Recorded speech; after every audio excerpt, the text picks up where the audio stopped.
Morning, I'm Brian Barnett, and I'm founder and CEO of Soulstar Space Company. And we're so fortunate to have Dr. James Vanderploeg here today. And Dr. Vanderploeg is an adjunct professor of aerospace medicine in the Department of Preventative Medicine and Community Health at the University of Texas Medical Branch, Galveston, Texas. And I've had the pleasure of working with Dr. Vanderploeg for over a decade now, probably, in our work with the FAA Center of Excellence for Commercial Space Transportation. And Dr. Vanderploeg is probably one of the most, he is one of the most prominent space medicine experts in the world. And for the past 14 years, he has served as the Chief Medical Officer for Virgin Galactic, where he developed the worldwide medical program for Virgin Galactic suborbital spaceflight program. He also oversees the Virgin Galactic pilot medical program and emergency medical response team, and president of the International Academy of Aviation and Space Medicine. So, and also I want to say you were the first investor in Soulstar when we had our first public raise last year. So anyways, great to see you again, Jim. Likewise, good to see you this morning, Brian. And so tell us a little bit about your role as having been the chief medical officer at Virgin Galactic over all these years. Yes, so I started working with Virgin Galactic back in 2006 and in early 2007 when we were just barely getting started with the dream of offering space flight to a large population of people around the world who wanted to experience the wonder of space flight.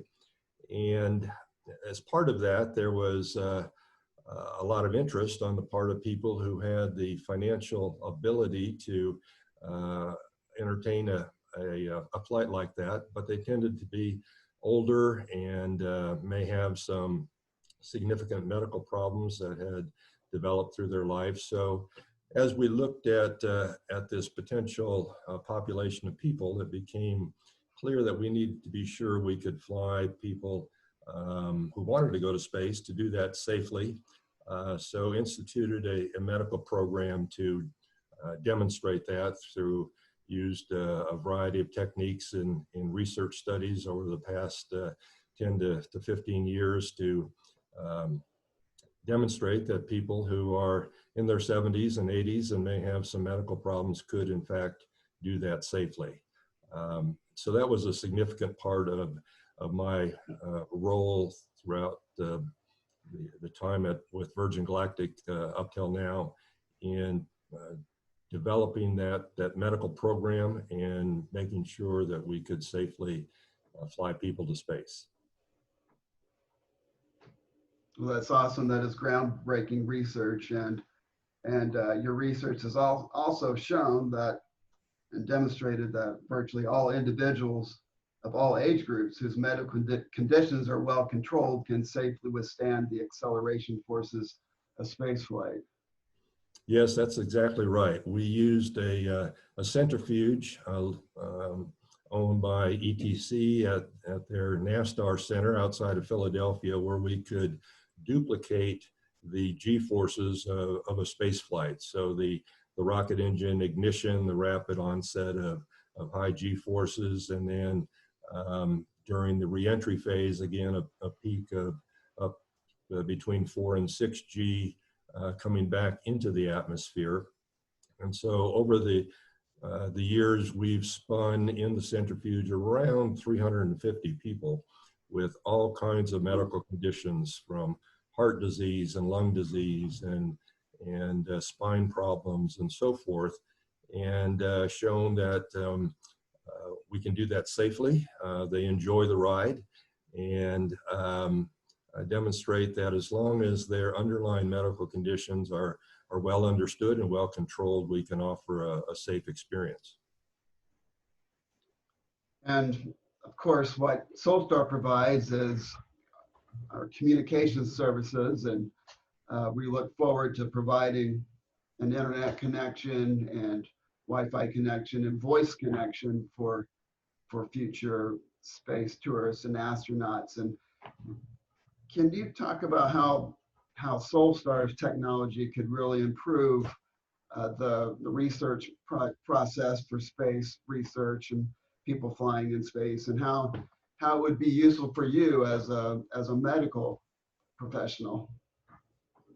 Yes, so when I first saw the solicitation for opportunity to invest in Soulstar, I signed right up. And as you mentioned, turned out I was the first person to do that.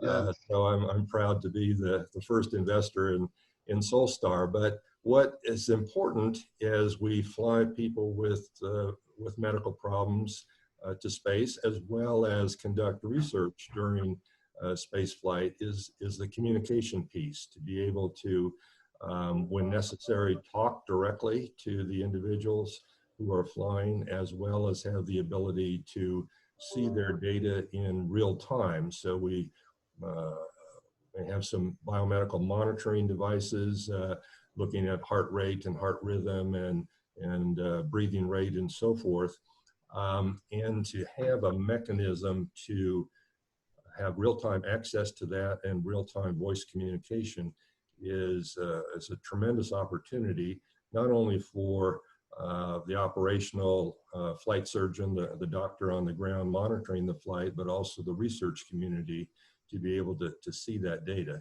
So the opportunity that Soulstar presents with your technology to do that is a real boon to the physicians and the research scientists who can monitor and make, if necessary, real-time adjustments during the flight itself to say, hey, we're seeing this, can you change this or make that adjustment and so forth.